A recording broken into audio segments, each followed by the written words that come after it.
حضرت موسیٰ علیہ السلام اور قصاب کا واقعہ۔ حضرت موسیٰ علیہ السلام اللہ رب العزت کے جلیل القدر پیغمبر تھے۔ آپ علیہ السلام کو اللہ رب العزت سے کلام ہونے کا شرف بھی حاصل تھا۔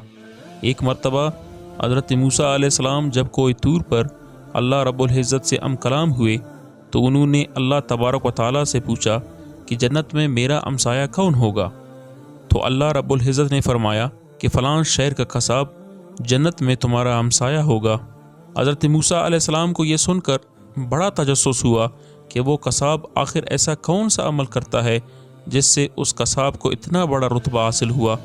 حضرت موسیٰ علیہ السلام اس شہر کی جانب گئے اور وہاں قصاب کو تلاش کیا اور خاموشی سے دیکھتے رہے کہ آخر اس کا ایسا کون سا عمل ہے جس پر اللہ نے اسے اتنا عظیم مرتبہ عطا فرمایا ہے۔